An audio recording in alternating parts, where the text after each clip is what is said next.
जय श्री कृष्णा मित्रों, मैं प्रियंका स्वागत करती हूँ आपका जीवन और आध्यात्म में।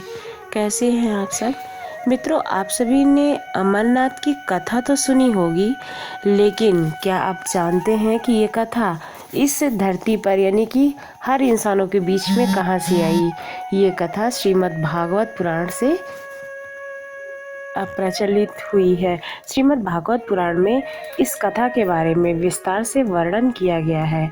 कहते हैं कि एक बार श्री राधा जी पृथ्वी लोक पर चलने लगीं तो गौलोक के श्री राधा जी का लीला पक्षी श्री सुखदेव जी महाराज ने भी साथ चलने को कहा, तो वहीं राधा जी की आज्ञा से भगवान की अमर कथा रूपी श्रीमद् भागवत कथा के प्रचार करने के लिए गौलोक के लीला पक्षी श्री सुखदेव जी एक सुग्गी के गर्भ के अंडे के रूप में प्रकट होकर अमरनाथ में प्रकट हुए थे। वह अंडा एक झरोखे के कारण छुप गया था और वहीं फूट गया तथा अमरनाथ में फूटा हुआ पड़ा था। इधर एक बार श्री नारद जी घूमते घूमते कैलाश पर्वत पर पहुँचे तो श्री पार्वती जी ने नारद को सत्कार करने के बाद पूछा कि नारद जी आप कहाँ से आ रहे हैं? तो नारद जी ने कहा कि मैं हर जगह घूमते हुए आ रहा हूँ, परंतु अब घूमना कम कर दिया है क्योंकि लोगों पर विश्वास नहीं है। इसका कारण लोगों में प्रेम एक दूसरे के प्रति नहीं रहा है, केवल दिखावे का प्रेम है।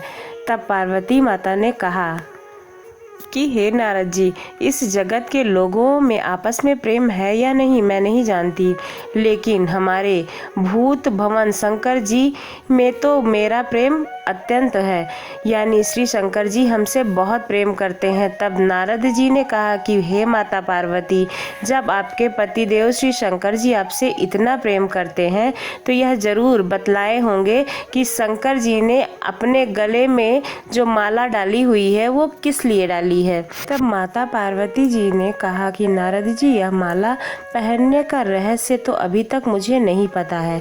तब नारद जी ने कहा कि फिर आपके पति आपसे झूठा और दिखावे का प्रेम करते हैं, वस्तुतः प्रेम नहीं है। इतना कहकर नारद जी वहाँ से चले जाते हैं।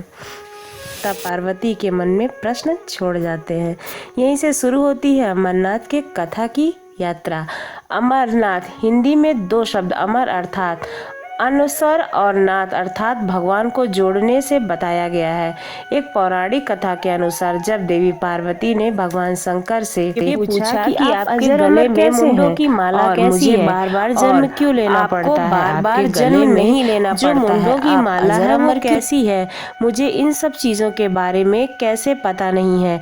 और आप कहते हैं कि आप मुझे प्रेम करते हैं, अगर आप मुझे प्रेम करते हैं तो आपने मुझे इन सब चीज़ों के बारे में क्यों नहीं बताया, जबकि पर कथा के बारे में तो सबको पता है, नारद जी भी कह रहे थे। तब भगवान शंकर मुस्कुराए और उनको समझ में आ गया था कि ये सारी बात की जड़ भगवान नारद हैं। फिर से वर्षों की कठोर तपस्या के बाद मैं आपको बार बार प्राप्त करती हूँ, तब मुझे आप ही प्राप्त होते हैं। फिर मेरी यह तपस्या क्यों, मेरी इतनी कठोर परीक्षा क्यों, और आपके कंठ में पड़ी हुई यह मुंडों की माला, आपके अमर होने का कारण व इस माला का रहस्य क्या है, कृपया कर मुझे बताइए।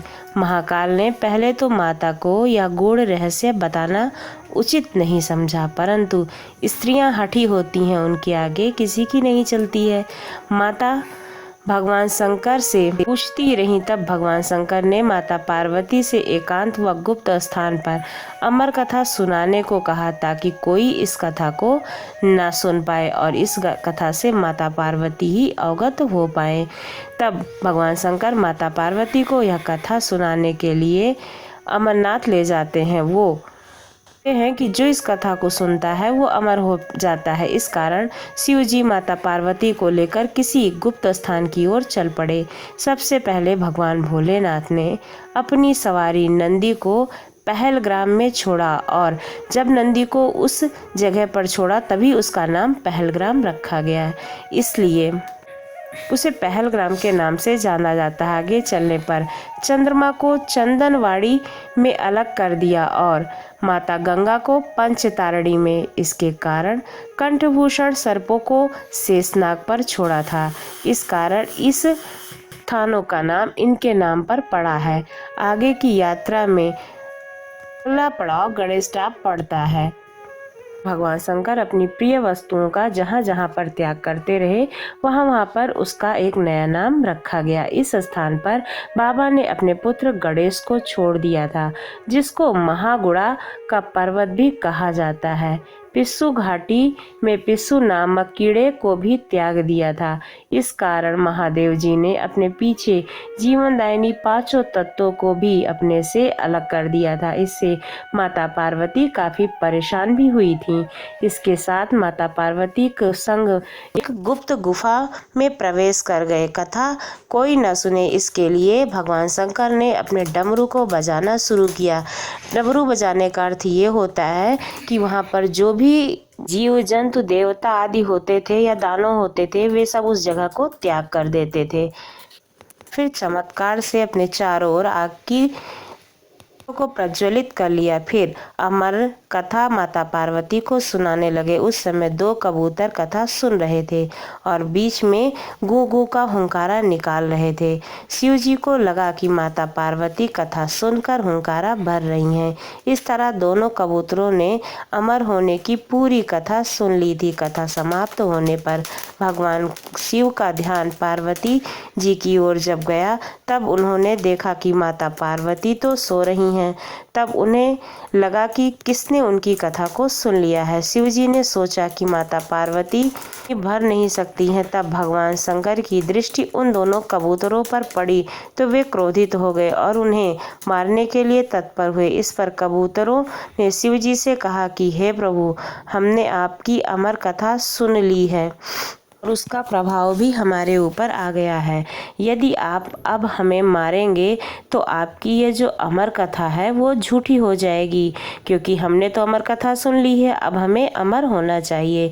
इस पर शिव जी ने कबूतरों को तो जीवित छोड़ दिया और उन्हें आशीर्वाद भी दिया कि तुम सदैव इस स्थान पर शिव पार्वती के प्रतीक चिन्ह के रूप में यहाँ पर निवास करोगे। जब जब और भगवान शंकर की अमर कथा सुनने के बाद यह कबूतरों का जोड़ा अमर हो गया। माना जाता है कि आज भी इन कबूतरों का दर्शन भक्तों को प्राप्त होता है।